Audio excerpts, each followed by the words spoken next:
No momento que nós tivemos aqui da liturgia, nós já tivemos, mesmo sem saber, e eu vou pontuar isso, algo prático para a gente realizar diante daquilo que nós somos proibidos de ter diante de Deus, que é sermos ansiosos. Então nós temos, de maneira prática, para combater a ansiedade, o texto onde Jesus mesmo tratou sobre isso. Alguém se lembra qual é a passagem que nós estamos estudando sobre ansiedade? Mateus 6. Quais versículos?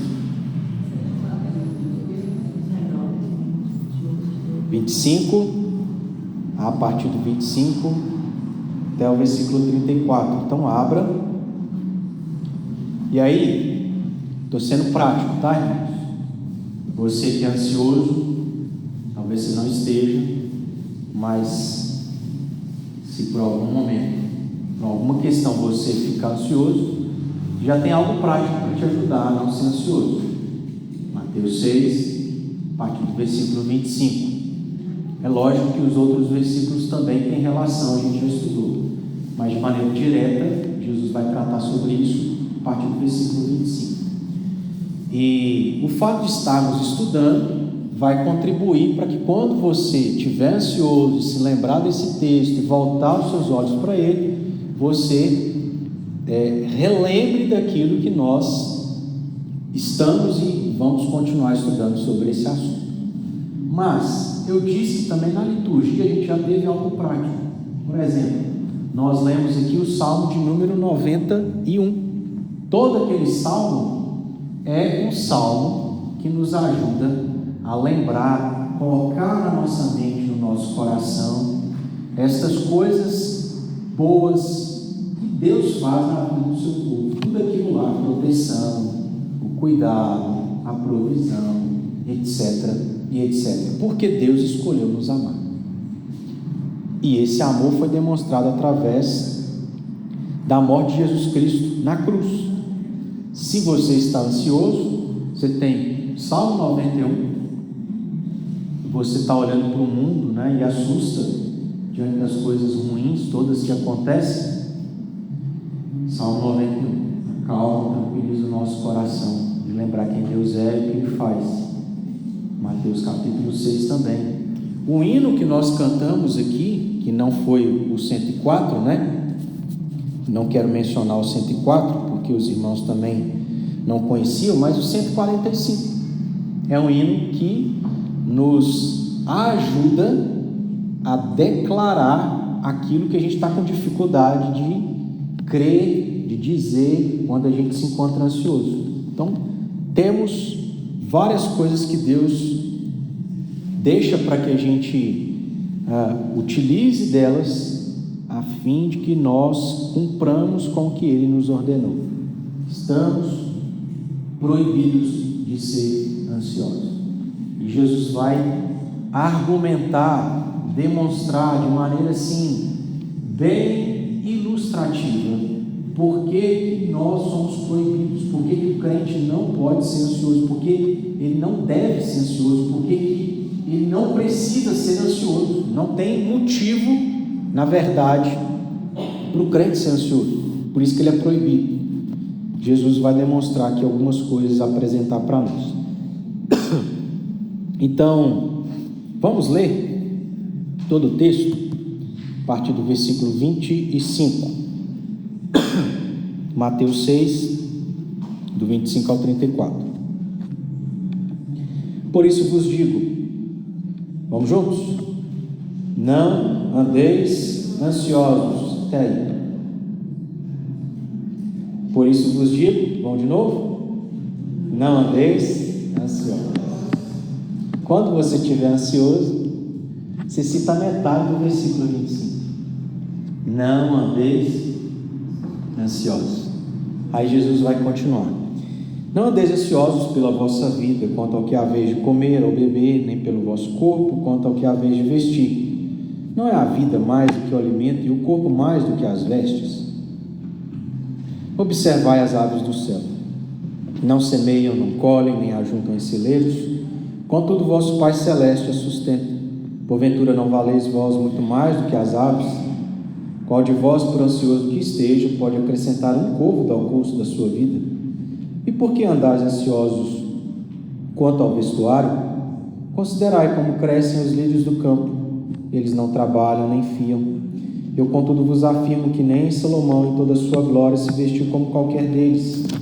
Ora, se Deus veste assim a erva do campo, que hoje existe e amanhã é lançada no forno, quanto mais a vós outros, homens de pequena fé? Portanto, não vos inquieteis dizendo: que comeremos? Que beberemos? Ou com que nos vestiremos? Porque os gentios é que procuram todas estas coisas. Eu já vou abrir um parênteses e adiantar algo que a gente vai depois ver. Dentre várias coisas que vamos observar, um dos motivos do porquê que nós somos proibidos de ser ansiosos é porque quem é ansioso, ou quem está apto a ser ansioso, apto, vamos colocar entre aspas, ou essa é uma característica de um grupo de pessoas em específico. E Jesus especifica quais são elas: os gentios. E nós não somos gentios. Portanto, versículo 32: porque os gentios é que procuram todas estas coisas, pois vosso Pai Celeste sabe que necessitais de todas elas. Buscai, pois, em primeiro lugar seu reino, a sua justiça, e todas estas coisas vos serão acrescentadas. Portanto, não vos inquieteis com o dia de amanhã, pois o amanhã trará os seus cuidados, basta ao dia o seu próprio mal. Irmãos, temos que repetir isso para nós, e a gente tratou disso no último estudo. Jesus menciona a palavra ansiedade por 5 vezes, e ele vai proibir que nós sejamos ansiosos por 2 vezes, no início do texto e no final do texto. No versículo 25, nós lemos juntos, e no versículo 34. Então ele começa e termina, ele inicia e conclui, e o que está entre isso são as razões, os motivos que ele apresenta do porquê que somos proibidos de ser ansiosos.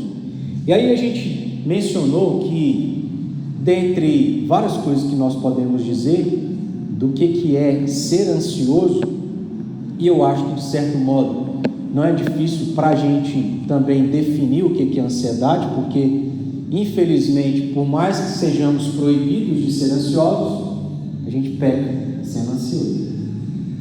E tendo essa experiência, eu acho que a gente consegue definir sem muita dificuldade o que é ser ansioso.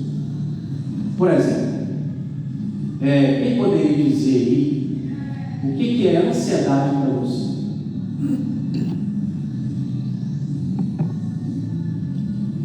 Se ninguém dizer, porque vocês não são, né? Aí eu vou dar os parabéns. O que é ser ansioso para você? Exatamente onde a Bíblia está proibida. Qualquer vez de vestir, qualquer vez de comer. O que mais? Pessoa inquieta. O que mais? Sempre preocupado.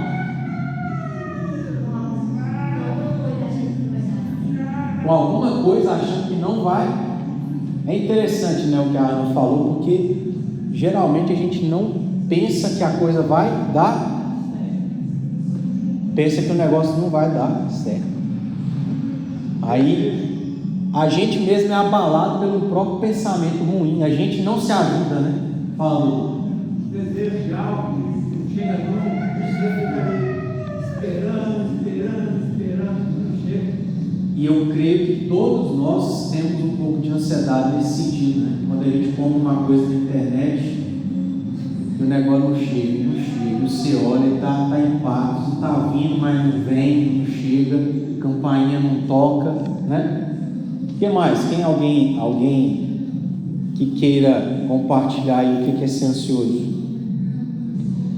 Vão ser coisas mais voltadas para isso mesmo, né? Mas a gente havia mencionado que ansiedade é ter a mente dividida e que perde a atenção, deixando de funcionar como um todo. Por quê? A mente não é direcionada para uma coisa só, mas ela está pensando em várias coisas. E aí ela se deixa desesperar por tanta coisa que ela vai pensando. Eu, de vez em quando, me vejo sendo ansioso quando começo a pensar no tanto de coisa que tem que fazer, no tanto de coisa que tem que resolver, no tanto de coisa que tem que organizar. E aí eu tento, nesses momentos, calmar ou não pensar em nada, ou tentar pensar em uma coisa para eu começar a fazer aquilo e depois fazer as outras. Quando a gente menciona essa definição aqui, que não é única, né? A gente vê que tem relação com essa mente dividida, que se perde por tantas coisas que está envolvido, tantas coisas que está pensando e deixa de funcionar como um todo. Aí nós lemos um texto que ilustra isso, e aí eu queria que a gente lesse novamente para a gente poder avançar. Lucas capítulo 10. Abra aí, Lucas capítulo 10, onde nós vamos falar sobre algo que aconteceu na vida da nossa irmã Marta da Bíblia, né? Lucas capítulo 10, a partir do versículo 38. Então veja só, nós definimos que ser ansioso é ter a mente dividida, que perde a atenção e deixa de funcionar como um todo. A história de Marta vai apresentar exatamente isso. Começando no versículo 38. Indo eles de caminho, entrou Jesus no povoado, e certa mulher chamada Marta hospedou-o na sua casa. Tinha ela uma irmã chamada Maria, e esta quedava-se assentada aos pés do Senhor, a ouvir-lhe os ensinamentos. Então nós temos a atitude de uma irmã que é Maria, e a atitude de outra irmã que é Marta, e são atitudes contrárias. No que diz respeito a Maria, quantas coisas ela estava envolvida aqui? Até o versículo que nós lemos, que foi o versículo 39. Ela estava ocupada em fazer apenas uma única coisa. Ela estava ali, sentada aos pés de Jesus, ouvindo seus ensinamentos. Agora veja o contraste. E de certo modo, irmãos, não necessariamente a gente se envolver com muita coisa é errado, tá? Vai gerar ansiedade. Nós não podemos generalizar. Mas a gente vê o contraste, porque a partir do versículo 40 diz que Maria não, estava sentada, quieta, fazendo só uma coisa. Marta, pelo contrário, se agitava de um lado para outro, ocupada em muito serviço. Então se aproximou de Jesus e disse: Senhor, não te importas de que minha irmã tenha deixado que eu fique a servir sozinha? Ordena-lhe, pois, que venha ajudar-me.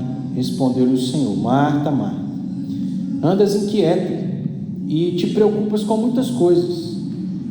Entretanto, pouco é necessário, ou mesmo uma só coisa.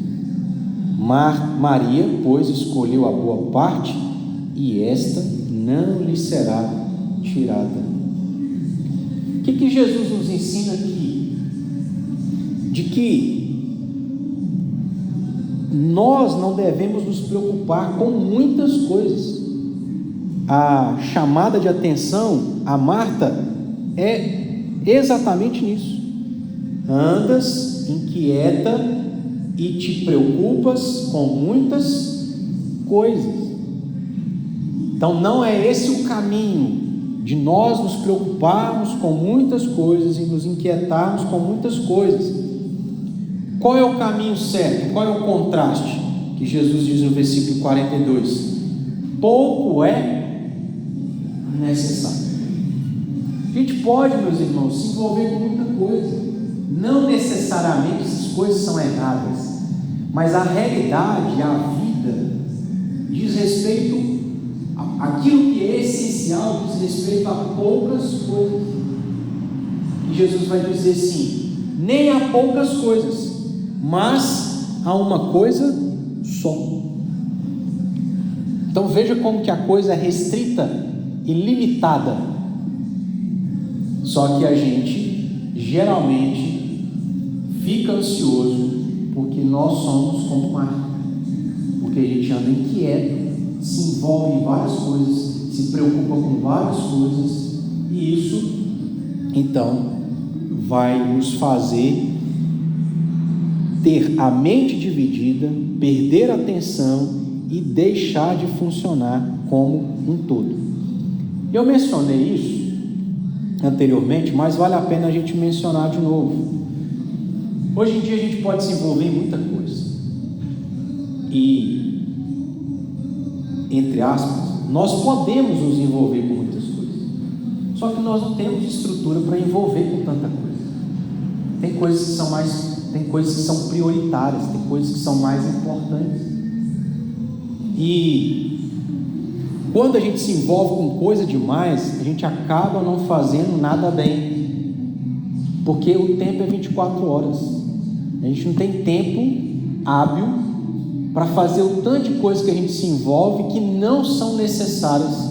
E aí a gente fica preocupado porque nada está dando certo, nada está sendo feito da maneira que a gente queria, da maneira que a gente gosta, do jeito perfeccionista que nós somos, e a gente então vai acabar ficando estressado, vai acabar ficando ansioso, vai acabar tendo burnout, que é cansar, esgotar as energias.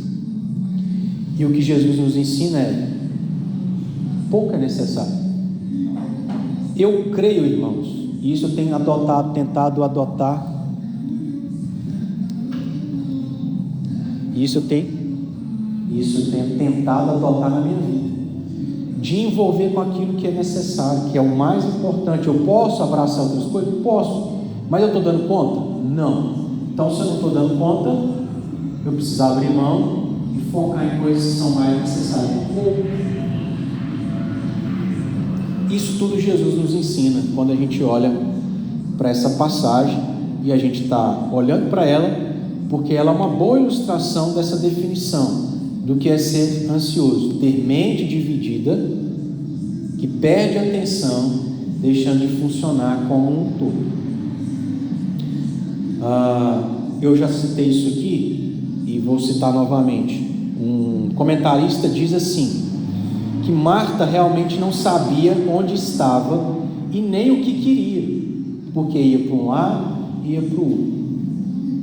Maria, por sua parte, tinha um único propósito e um único alvo: eu não quero saber de mais nada. Jesus está aqui, eu vou investir esse tempo para ouvir o que Jesus tem para ensinar. Se a casa está bagunçada, se isso e aquilo outro está acontecendo, não é o meu objetivo. E aí eu volto a dizer, não significa que nós temos que só nos envolver com coisas espirituais e não arrumar a casa, né? Mas o princípio é de que aquilo que é o mais necessário não é que tem que ser pouco, mas que aquilo que é o mais essencial para a nossa vida não é nem o alimento físico, mas o alimento são as coisas espirituais. Esse era o foco de Maria: beber e me alimentar daquilo que é espiritual e Jesus pode me oferecer. Irmãos, nesse sentido, até porque a gente já estudou os versículos anteriores aqui ao versículo 25, nós entendemos que como crentes, nós não fomos chamados e a nossa vida não pode girar em torno das coisas daqui, terrenas, carnais. E as coisas terrenas e carnais são diversas. Hoje a gente tem um celular, ele dura 3, 4 anos, você já tem que trocar outro. E aí você fica preocupado, como é que eu vou juntar dinheiro? O celular é caro. E aí a gente vai perdendo o foco, porque o objetivo da nossa vida está em função de várias coisas daqui, sendo que o que é essencial não é ter celular. A gente precisa de celular para cumprir o nosso chamado de Jesus no mundo? Não, Paulo precisou. Ainda que uns tempos atrás eu escutei alguém dizendo que as cartas dos dias de Paulo eram as redes sociais naqueles dias, porque a gente não tem noção, porque não viveu naqueles dias, mas escrever uma carta não era algo barato, era um investimento caro, porque você não encontrava em toda a esquina. Mas Paulo investiu muito dinheiro nas cartas, porque elas eram escritas, elas eram entregues às igrejas, as igrejas passavam para outras igrejas, aquilo circulava, e aí ele usava o Instagram daquela época, que era as cartas. Mas pouca coisa é necessária, e a gente procura se envolver com várias e perde aquilo que Maria tinha, que era um único propósito e um único alvo. No caso de Maria, ela não se deixava distrair por muitas coisas terrenas.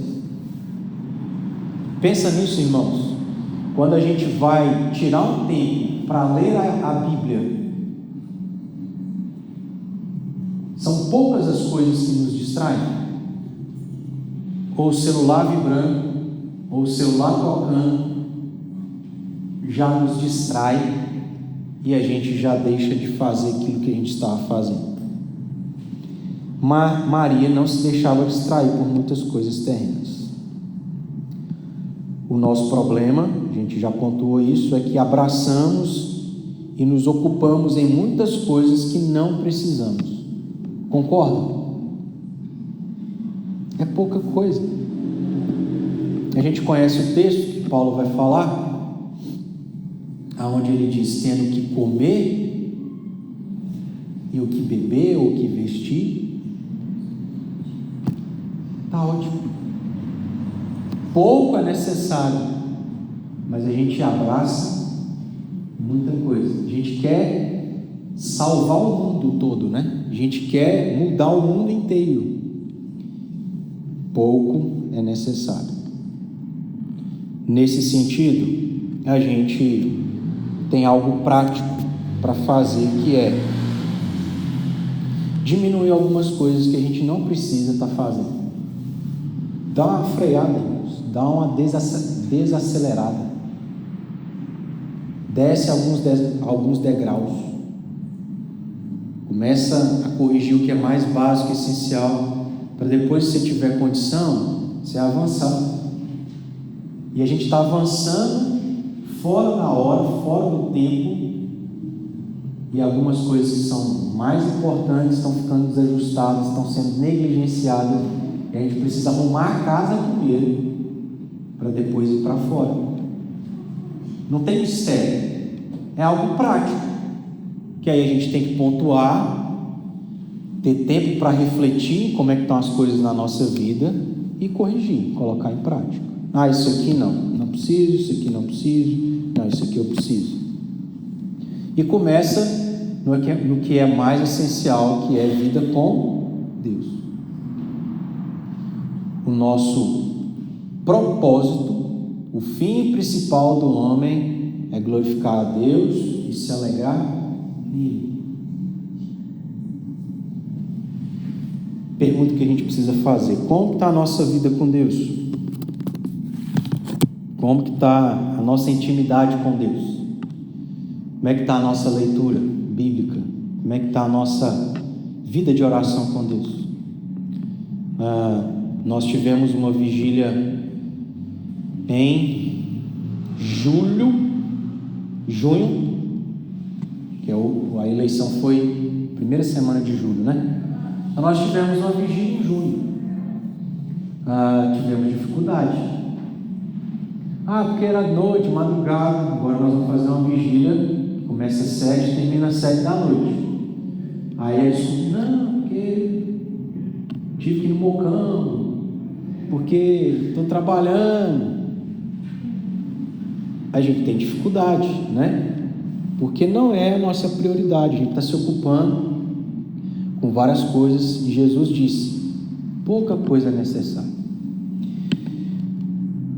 Citando mais uma vez aqui o comentarista, ele diz assim: o perigo de ser distraído do principal objetivo da vida através da ansiedade acerca das coisas terrenas.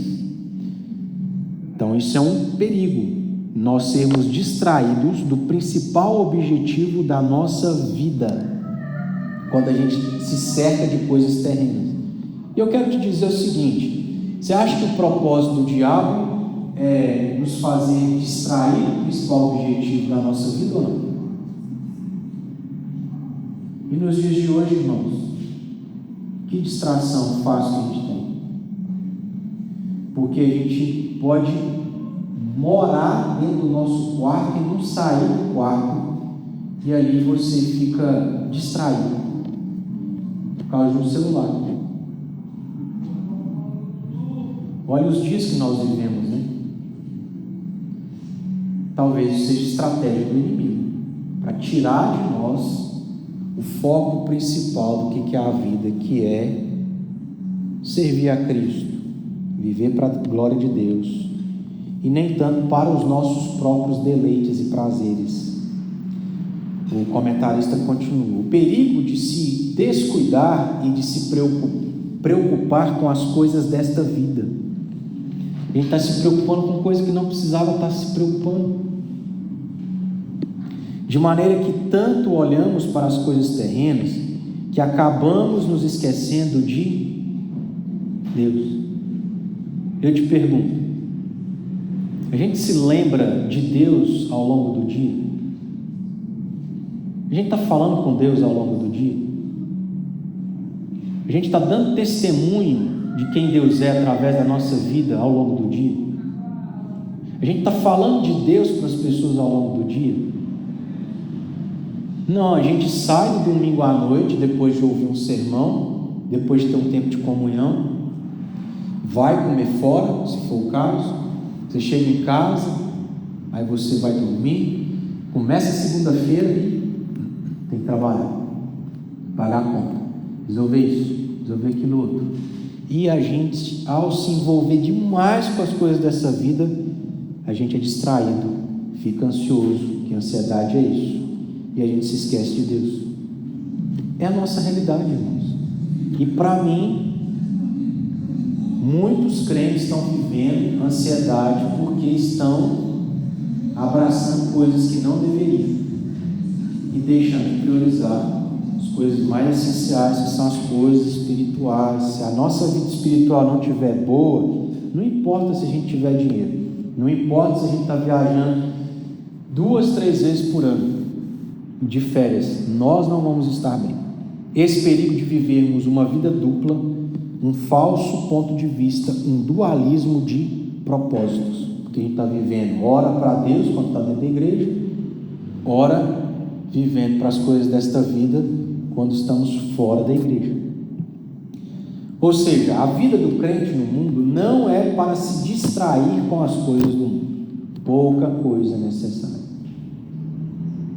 Aí nós falamos que isso não significa que o crente deve ser irresponsável de viver sem fazer a sua parte e esperar que as coisas caiam do céu, né? A gente tem que trabalhar? Tem, é ordem de Deus, está lá no jardim do Éden. Vai cultivar a terra, vai dar nome aos animais, vai plantar, vai fazer isso, vai fazer aquilo outro. Paulo também falou isso aos Tessalonicenses na sua segunda carta, capítulo 3, versículo 10. porque quando ainda convosco vos ordenamos isso, se alguém não quer trabalhar, também não coma. Então nós temos as nossas responsabilidades, mas pouca coisa é necessária. Não precisa abraçar o mundo igual a gente está tentando abraçar. Diante disso, Jesus declara, voltando aí para o nosso texto, versículo 25, do capítulo 6 de Mateus. Nós temos aqui uma razão, uma primeira razão dentro desse texto, do porquê estamos proibidos de ser ansiosos. Jesus disse: por isso vos digo, não, vamos juntos? Não andeis ansiosos. Aí ele especifica: pela vida, quanto ao que haveis de comer ou beber, nem pelo vosso corpo, quanto ao que haveis de vestir. Comer, beber e corpo dizem respeito à totalidade da vida, abrange o todo da vida. Na sequência do versículo, vida é igual ao corpo, sendo por isso que são mais importantes do que tudo. E o que Jesus disse? Não é a vida mais do que o alimento e o corpo mais do que as vestes? Qual é a razão para o crente não andar ansioso? Preste atenção. Por que somos proibidos de ser ansiosos? A primeira razão é que a vida, que é o mais importante, é um dom de Deus, é uma dádiva que Deus te deu. Você pediu para existir? Você pediu para nascer? Você autoexistiu? Você sempre existiu? Nós existimos porque Deus decidiu fazer com que a gente existisse e viesse ao mundo, do jeito que a gente é, do jeito que nós somos. Mas a vida é muito difícil, não sei o que, mas é uma dádiva, é um dom, porque a vida é uma bênção.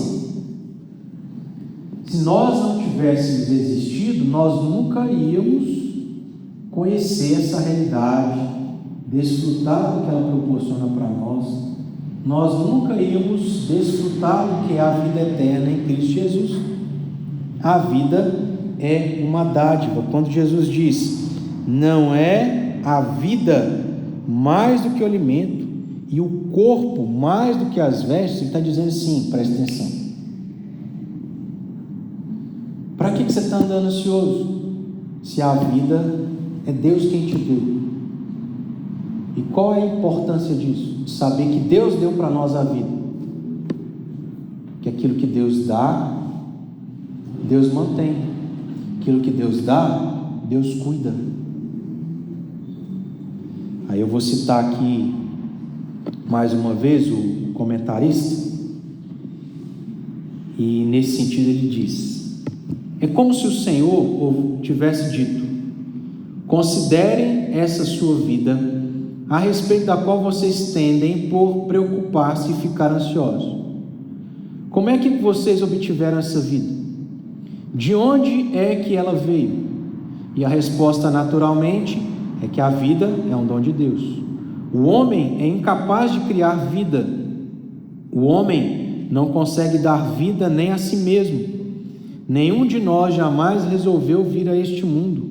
E o próprio fato de que estamos vivos nesse instante deve-se inteiramente a Deus, que assim quis e assim decidiu. A própria vida é uma dádiva de Deus. Assim sendo, o argumento utilizado por nosso Senhor importa no seguinte: preste atenção. Se Deus lhe deu o dom da vida, o maior de todos os dons, você imagina que agora, repentinamente, ele haveria de negar a si mesmo e aos seus próprios métodos, não cuidando para que esta vida seja sustentada e capacitada a continuar? É como se a gente olhasse assim: estou com 38 anos. Ao longo de 38 anos, quem é que preservou minha vida? Foram os meus pais? Algumas vezes Deus usou eles para que a minha vida fosse preservada, mas a maioria das vezes não. Se em 38 anos Deus fez assim, Ele não vai fazer em mais um dia.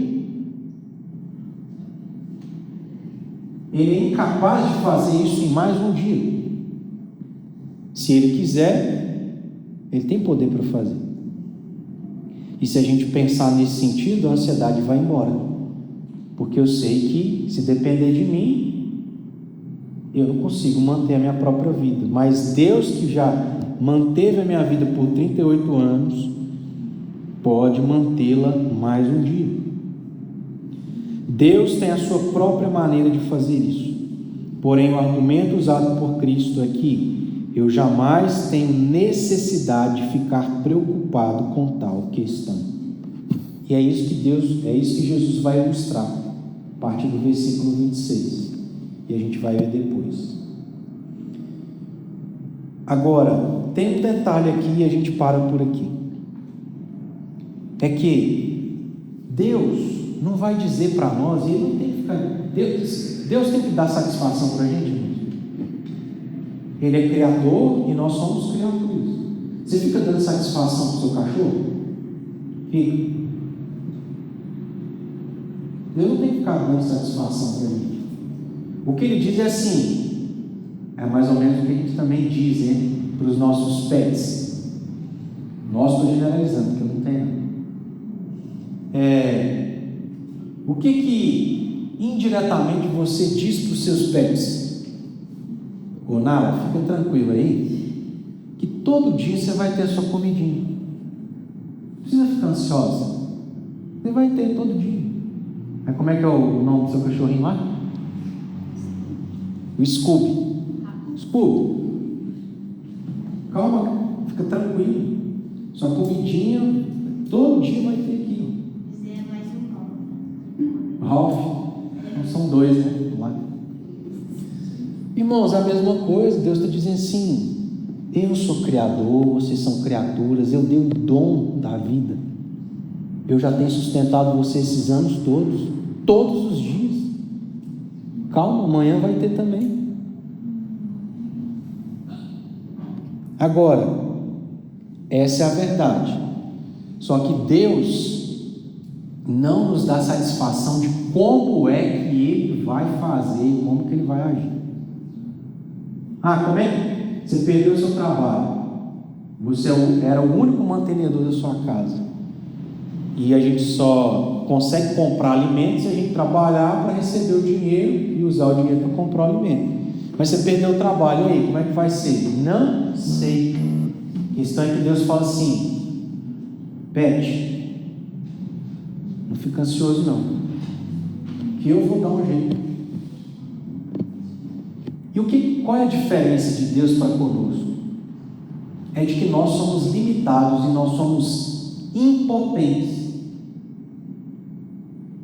A nossa capacidade de fazer algo é limitada. Então, a gente vai ter dificuldade. Agora, quando a gente pensa e fala sobre Deus, não é a mesma comparação. Porque Deus é todo poderoso. E Ele criou todas as coisas. Tudo está sob a sua palavra e a sua ordem. Se Deus falar algo, aquilo acontece. Então, como é que Deus vai nos suprir? E eu lá vou saber? Eu sei e eu creio que Deus é aquele que diz: pede, calma, você não precisa ficar ansioso, eu vou dar um jeito. Pode ser que demore, né? Não seja naquela hora que você comia, mas Deus vai dar um jeito. E tem sido assim. Deus tem provado para nós, vez por outra, em circunstâncias de dificuldade, não é? Só que a gente é igualzinho os discípulos, irmão.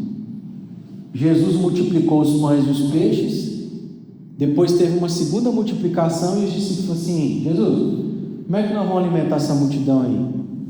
Aí Jesus devia respirar, né? Acabei de multiplicar lá. É a mesma coisa, né? Deus no passado circunstâncias difíceis, sustentou a nossa vida. Por que Ele não vai sustentar aquilo agora?